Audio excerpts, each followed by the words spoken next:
Bonjour. Aujourd'hui, à Dano Entrevue, nous recevons Mme Roxane Dugas. Elle est directrice générale de l'Office de tourisme de la région de Sorel-Tracy. Deux sujets à l'ordre du jour, bilan de la saison touristique 2016 et perspectives 2017. De retour dans quelques instants.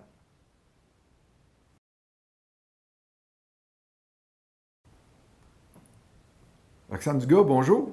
Bonjour. Ça va bien? Ça va très bien, Ouais. merci. Donc, grosse saison touristique en 2016 dans la région de Sorel-Tracy. Alors, on peut dire qu'on a eu une belle saison. C'est sûr qu'on a tous vécu au Québec cette année, donc on a vu que on a eu la température de notre côté, évidemment. Et dans la région, on a beaucoup d'activités extérieures en lien avec l'eau. Donc, toutes les activités, disons, au niveau du nautisme, kayak, excursion nautique, randonnée au niveau randonnée pédestre, mais ça a été merveilleux, disons. Donc, on est dans une région dont la signature, ce que vous nous dites, dont la signature, là, c'est l'eau. Est-ce que je me trompe quand je dis ça? Je pense que je ne me trompe pas, soit dit en passant. Non, évidemment, on peut dire qu'on est au confluent de la rivière Richelieu, du fleuve Saint-Laurent, présence de l'archipel des îles de Sorel. Donc, oui, la confluence de l'eau amène cette couleur-là à notre région. Quelle est l'activité là, que les gens recherchent le plus quand ils viennent dans la région de Sorel-Tracy? J'ai parlé des activités avec l'eau. Bon, Oui. c'est sûr que cet été, avec la température, ça a été ce qui a été le plus, disons, on le voit avec nos entreprises, on évalue avec eux leur saison et les activités avec l'eau. Toutes ces entreprises-là ont dit qu'ils ont eu une bonne saison.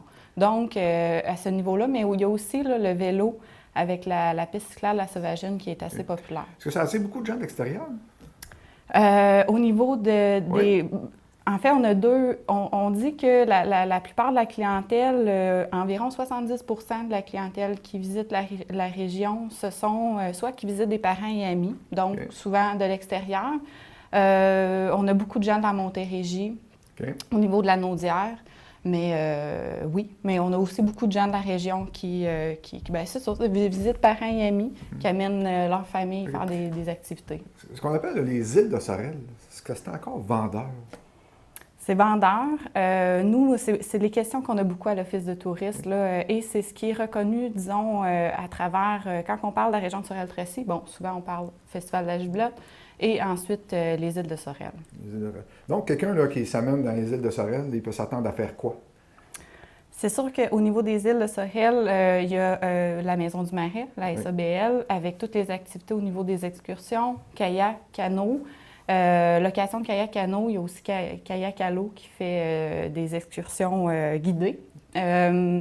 Ensuite, cette année, on a une nouvelle entreprise qui fait du paddleboard. Du paddleboard. OK, ça, c'est le truc là, dans lequel tu es debout et tu as une rame. En plein, ça. OK. Ça fonctionne, ça? Oui, ça a bien fonctionné, une nouvelle entreprise cette année. Puis oui, ça a été, il y a eu beaucoup de gens qui ont fait cette activité. On pourrait-tu envisager, souvent quand on pense à canot-kayak, on pense dans le fjord du lac Saint-Jean, on pourrait-tu envisager, à la périphérie de Montréal, de développer réellement un créneau, une réputation en matière de canot-kayak?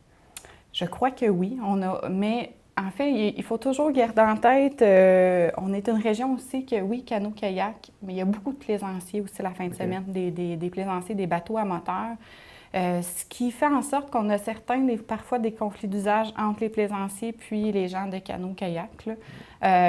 Nous, on leur dit souvent, bon, la semaine, c'est favorable, la fin de semaine, le matin. Pour le canot-kayak? Oui, effectivement, pour ne pas entrer, en fait, parce qu'on n'envoie pas les gens, là, surtout que s'ils n'ont jamais fait de canot ou de kayak dans la région, un samedi après-midi pendant l'été. OK, donc le canot-kayak, c'est plus, vous me direz, des îles de Sorel, ou à l'intérieur? Dans la baie de la Vallière. Dans la baie de la Vallière. En fait, il n'y a pas de bateaux amateurs qui vont à cet endroit-là, donc c'est favorable. Mais c'est sûr qu'avec le titre de réserve de biosphère du lac Saint-Pierre, la reconnaissance de l'UNESCO, on est toujours en fait dans la partie où est-ce qu'on développe davantage le nautisme ou c'est ça. Mais c'est favorable au kayak, canot, c'est ça. Mais globalement, saison 2015, de la saison 2016, est-ce qu'il y a eu une augmentation du nombre de visiteurs? Est-ce qu'il y a eu une progression? Ça dépend dans quel secteur d'activité. On sait, bon, cette année, la pause du Festival de la Jubelotte. Ça a apporté quand même une baisse au niveau de la fréquentation du centre-ville. Ça, nos entreprises nous l'ont mentionné, autant au niveau de la restauration, mais aussi au niveau des activités au centre-ville. Donc, à ce niveau-là, certaines baisses. Les activités intérieures aussi, puis c'est comme ça partout en Montérégie, centre d'interprétation, tout au niveau, c'est ça, intérieur, bon, il a fait beau, les gens étaient à l'extérieur, il y a eu une baisse à ce niveau-là. Mais les activités extérieures, il y a eu une hausse comparativement à l'année dernière. Est-ce que vous diriez, vous, que la baisse, bon, on a des phénomènes qu'on voit, la baisse du dollar canadien, par exemple, par rapport au dollar américain, c'est un facteur qui va faire que les gens vont venir plus, par exemple, dans la région de Sorel-Tracy, ou même une certaine peur, là, sans vouloir faire de panique, une certaine peur du terrorisme, là, tel qu'on a vécu à New York, par exemple, récemment. Est-ce que c'est des facteurs qui sont de rétention chez nous? Chez nous, c'est une bonne question. Au niveau du Québec, on voit de plus en plus que la baisse, quand il y a une baisse du dollar canadien, c'est comparable en fait au nombre de personnes, au nombre d'Américains qui vont venir au Québec. Par contre, les Américains souvent vont dans des grands centres, Montréal, Québec, mais majoritairement Montréal. On est très près de Montréal, mais est-ce qu'on réussit à aller chercher ces nouvelles personnes-là de plus? C'est difficile à savoir. En fait, même après cet été, on a su que oui, il y a eu plus d'Américains qui ont passé la frontière. Mais ensuite, on a de la difficulté à calculer où ils vont. Où ils vont. Ce n'est pas nécessairement les produits qu'ils recherchent, les Américains, mais oui, il y a une hausse du tourisme américain au Québec. En termes de campagne publicitaire, est-ce que ça serait une bonne idée? Est-ce que ça serait une bonne idée de viser ce marché-là, notamment celui qui est à la périphérie, si vous voulez, de la frontière américaine? Évidemment, je discutais justement hier avec la déléguée commerciale à Tourisme Montérégie, qui est l'association touristique régionale dans laquelle on fait partie. Et dans les dernières années, on n'a pas vraiment mis beaucoup d'efforts au niveau des Américains. Les prochaines années, ils ciblent davantage cette clientèle-là. C'est tout près, ça colle à la frontière. Donc, évidemment, si au niveau... nous, au niveau local, disons, on n'a pas nécessairement le budget pour attirer ce marché-là. Par contre, c'est souvent au niveau de soit Tourisme Québec avec la nouvelle alliance. Par le biais, indirectement. Indirectement, effectivement, parce qu'on n'a pas nécessairement les budgets pour... Donc, vous avez, sans vouloir être péjoratif, vous avez une stratégie publicitaire qui est plus passive ou vous la qualifieriez d'active? En fait, notre stratégie est davantage au niveau... on veut faire en sorte que les gens de la région connaissent les activités à faire. Premièrement, la région. Connaissent premièrement la région parce qu'on le sait, au moins quasiment environ plus que 70% des visiteurs de la région visitent des parents et amis. Et on souhaite que quand les gens se font poser la question, qu'est-ce qu'il y a à faire à Sorel, qu'ils puissent avoir la réponse. C'est ça, être des ambassadeurs. Nous, notre stratégie, c'est à ce niveau-là. C'est aussi tout le marché très limitrophe autour de la région et on se colle aux stratégies de Tourisme Montérégie pour embarquer dans leur promotion, pour avoir un effet de groupe là, et de faire venir, les gens qui vont à Montréal, de les faire venir à Montérégie, puis essayer de tirer notre épingle du jeu à ce niveau-là. Okay. Donc, ce que je comprends, bonne année 2016. Activité intéressante, les gens sont restés. Point d'amélioration maintenant, parce que j'ose croire qu'il y a quelques points d'amélioration que vous, comme directeur général de l'Office de tourisme, vous voudriez voir améliorer. Si vous aviez, par exemple, des messages à passer, allons-y, Gaiement, c'est votre 5 minutes. Oui, j'ai parlé en fait du rôle d'ambassadeur des gens de la région. De savoir qu'est-ce qui se passe dans la région. Quand on se fait demander qu'est-ce qu'il y a à faire à Sorel, que ce soit nos entreprises, les épiceries, les dépanneurs, ça, c'est vraiment, là, c'est super important parce qu'on le voit, nous, à l'Office de tourisme. Souvent, il y a des gens de la région qui passent par notre bureau, puis ils ont posé la question chez nos entreprises, qu'est-ce qu'il y a à faire à Sorel, puis les gens ne savent pas trop quoi répondre. Donc, une campagne d'information. Oui, nos citoyens doivent être des ambassadeurs et doivent connaître leur région. Je pense que ça va nous aider grandement. OK. Dans ce contexte-là, il y a une campagne d'éducation, d'information et même d'éducation. Et de fierté, je dirais. Et de fierté aussi. OK. Donc, la fierté étant... OK. Et au niveau l'image aussi de la région, on souhaite en fait à l'Office développer davantage. C'est difficile de vendre on n'a pas nécessairement d'image pour la région au niveau touristique. De quelle façon dans la région? On n'a pas quand on parle de la région de Sorel-Tracy au niveau touristique, bon, on pense à les îles, on pense aux pistes cyclables, on pense à plusieurs choses, mais pas nécessairement à une offre, disons, structurée, complète. Il n'y a pas ce que vous nous dites, c'est qu'il n'y a pas une image ou une signature ou un slogan, appelons-le comme ça, là, qui va frapper l'imaginaire, qui va transporter, si vous voulez, ou amener les gens ici. Effectivement. Okay. Donc ça, c'est à développer. C'est à développer. C'est un travail, je pense, de longue haleine. C'est un travail de fond, effectivement. De longue haleine. Et c'est ça, tout au niveau du positionnement, de la fierté des gens de la région quand on reçoit des personnes, de savoir qu'est-ce qui se passe, qu'est-ce qu'il y a à faire dans la région. Là. Okay. Niveau hébergement, niveau restauration, est-ce que vous croyez que l'offre est suffisante? Là, on parle, par exemple, d'un nouveau restaurant là, dans la périphérie de ce qui est en train de s'aménager au Quai 2. Là. Alors, on parle d'un nouveau restaurant. Il y a le Belvédère qui s'est ouvert récemment. Est-ce que vous, à votre avis, si on prend juste la restauration, l'offre est suffisante pour l'instant compte tenu du nombre de touristes?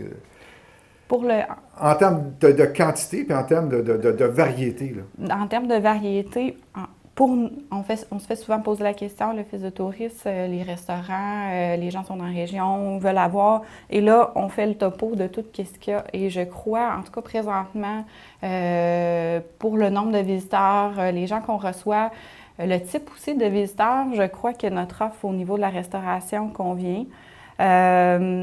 C'est sûr que... Il y a toujours place à amélioration dans le sens où on se positionnera pas... Présentement, on n'est pas positionné comme une région gastronomique. Je veux dire, un peu comme Montréal. Les gens vont à Montréal pour aller manger. Ici, c'est pas le cas.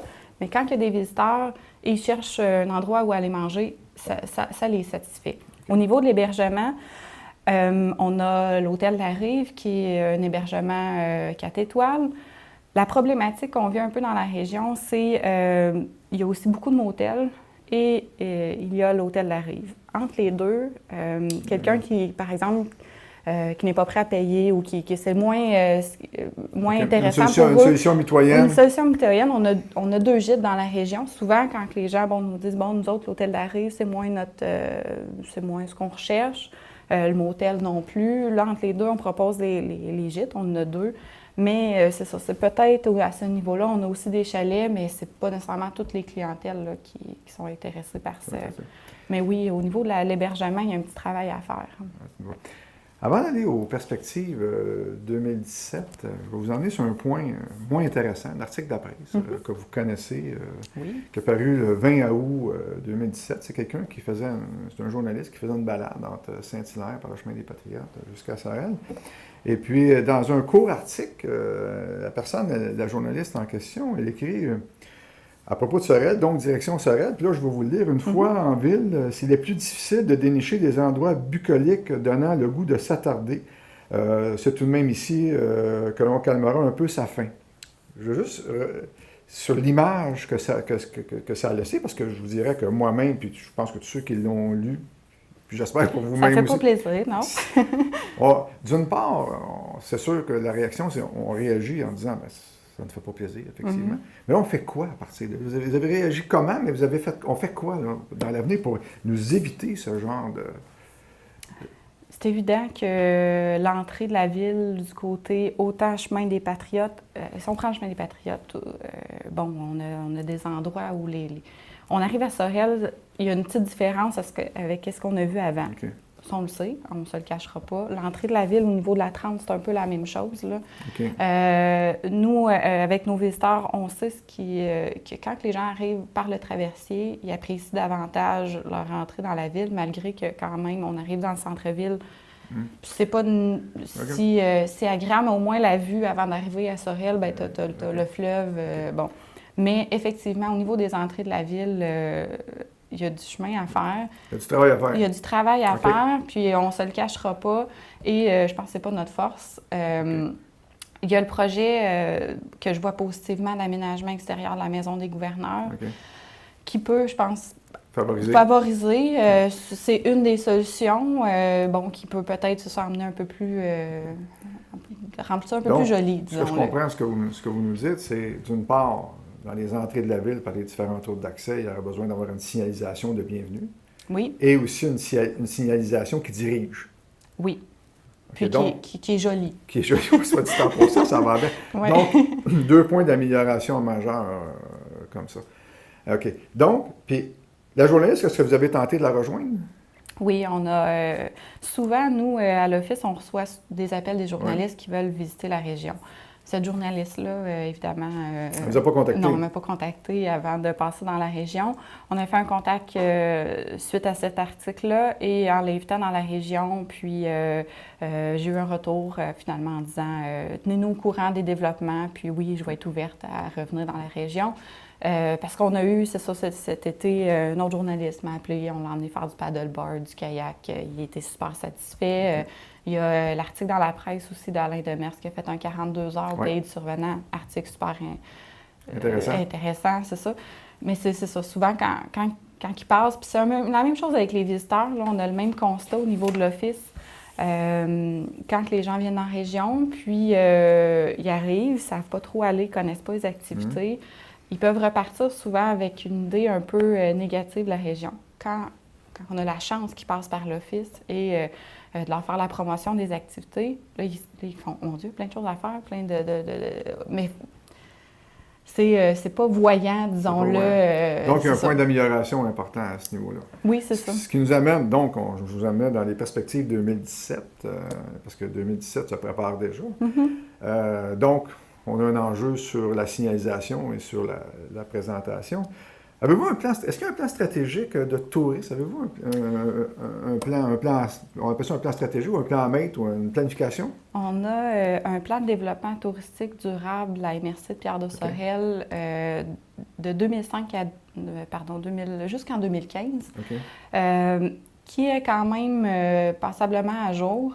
Et nous, à l'Office, on s'en va dans les prochains mois. On devrait avoir fini notre planification stratégique, mais de l'interne, de l'organisation, vers où on veut s'en aller, c'est quoi nos orientations. On devrait avoir terminé ça au mois de décembre. Donc, on se dote d'un autre outil. On aimerait bien aussi, on est en train de chercher, disons, les sous pour trouver des sous pour la réalisation d'un plan marketing. Donc, l'image de la région au niveau touristique, c'est quoi nos clientèles, comment on leur parle à ces clientèles-là. Donc, c'est un autre outil qu'on aimerait bien se doter, là, on attend de voir les réponses. Ça va nous faire quand même 3 outils intéressants pour justement planifier nos orientations. Parce que, disons-le, avant, l'Office est intégré à l'intérieur du CLD. Il y a eu beaucoup de mouvements. On est en train de aussi se rebâtir comme organisation et y aller avec nos orientations. Donc, premier message que je comprends, je ne vais pas vous mettre dans l'eau chaude, mais si on s'adresse à nos politiciens, je pense que le tourisme étant une activité économique importante, on a besoin d'outils, donc de budget pour notamment une campagne de marketing d'une part je reviens sur les attraits de la ville, pas les attraits, mais les entrées, vous m'excuserez, et d'une part un plan marketing qui pourrait être plus... Mais en termes d'activité, est-ce que vous avez il y a la consolidation des activités, mais est-ce qu'il y a de nouvelles activités que vous voulez développer? Disons qu'on est présentement beaucoup plus dans cette réflexion-là ça manque là, au niveau marketing, l'image, le positionnement de la région. Et ensuite, je crois, quand on va avoir ces réponses-là, c'est quoi nos produits? Je le sais, je vous en ai parlé, c'est quoi nos produits vendeurs, mais vraiment d'appuyer ça sur une étude, ensuite de dire, nous, on met notre énergie dans ces 3 clientèles-là ou ces 3 produits-là. Ensuite, on va y aller plus vers une structuration, un développement, mais c'est davantage... on est présentement là-dedans. Là. Comment vous voyez l'été 2017, là, on sait que, on va être en plein festival du 375e anniversaire de la ville de Sorel-Tracy. On parle peut-être, espérons-le, d'un retour du festival de la Jubilate. Comment vous voyez la saison touristique 2017? C'est sûr qu'au niveau du 375e de la ville de Sorel-Tracy, je pense que ça va nous donner l'occasion de, justement... parler de la région de façon positive. C'est une célébration. Il y a des activités intéressantes, notamment les grands voiliers qui devraient nous attirer une visibilité régionale. Et évidemment, avec le 375e de Montréal, au niveau touristique, tout le monde le dit présentement, Montréal l'année prochaine va drainer beaucoup. Et au niveau limitrophe de la grande région de Montréal, tous les hôtels, par exemple, les hôteliers, s'attendent à avoir une augmentation, Longueuil, Boucherville, etc. Donc, est-ce qu'on va être capable Est-ce qu'on va de tirer profit? tirer profit? Peut-être, parce que nous aussi, on va être dans un mode festif, donc peut-être cette clientèle-là va être intéressée à venir aussi dans la région de Sorel-Tracy. Mais pour nous, en tout cas, l'Office, c'est l'occasion de parler un peu, de recommencer à parler positivement de la région. Et bon, avec la pause justement du Festival de l'H-Bloc, pour nous, c'était une occasion d'avoir une portée régionale.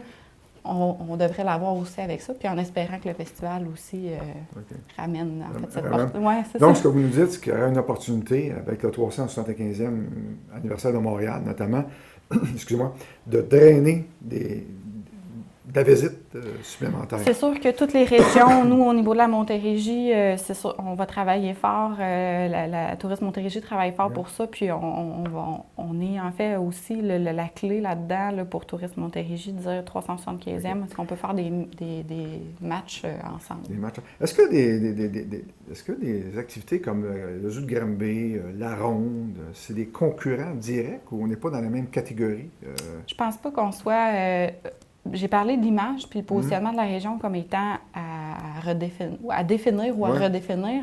Mais on n'a pas de produit d'appel. Quand on parle de Granby, du zoo de Granby, c'est un produit d'appel. C'est un produit d'appel. Okay. On connaît la région en raison, c'est ça, de ce produit d'appel-là, ce qui n'est pas le cas présentement dans la région. Donc, c'est difficile sans avoir un produit d'appel. Bon, tu dois avoir une région très forte dans ce temps-là. OK, donc vous, dans le contexte actuel, là, il y a appelons-le Écomonde, le projet Écomonde qui est actuellement sur la planche à dessin. Donc, pour vous, qu'on veut positionner comme produit d'appel, naturellement, dans le contexte d'un office de tourisme qui se développe, je pense que c'est le produit d'appel que vous auriez besoin, un peu comme Granby ou la Ronde ou le Cogeco à Trois-Rivières. Exactement. C'est sûr qu'une région sans produit d'appel, il faut que tu aies vraiment tout plein de petits produits forts avec une image forte pour une région. Où on a un produit d'appel, les gens reconnaissent, c'est ça dans beaucoup de régions, là, on parle du zoo de Granby, Trois-Rivières. Et c'est sûr que l'objectif c'est d'Écomonde, je crois, c'est ça, c'est d'en faire un produit d'appel fort qui va faire en sorte qu'on va reconnaître la région de Sorel-Tracy, mais également, oui, un produit d'appel, mais c'est toute une région autour qui doit se développer. Parce que même si on a un produit d'appel, exemple Écomonde, et ça nous apporte des visiteurs, si on veut les garder dans la région, il faut qu'on ait d'autres choses à proposer. Puis, c'est tout ce travail-là aussi. Oui, Écomonde, mais toutes les entreprises autour doivent se développer, puis y aller avec un positionnement, des actions marketing, mais un produit d'appel, c'est un bon début. Donc, on arrive au terme de cette entrevue. Ce que je comprends, c'est que l'Office de tourisme, pour rassembler tout ce monde, toute cette force-là. Grosse année 2017. Oui, puis on est déjà un peu là-dedans. Ça fait pas tellement longtemps qu'on a un membership, on a des membres à l'Office. Donc, de travailler avec eux à structurer de l'offre touristique, à développer l'offre touristique et tous les efforts de marketing, oui. C'est des grosses années. C'est une grosse année 2017. Ouais. Écoutez, Roxane Dugas, directrice générale de l'Office de tourisme de Sorel-Tracy, je vous remercie de votre passage à IPEX TV. Merci de l'invitation. Ça nous a fait plaisir. On aura sûrement l'occasion de se reparler, peut-être probablement au moins avant 2017. Oui, oui, pour les projets de 2017, sans problème. 2017. Je vous remercie. Merci.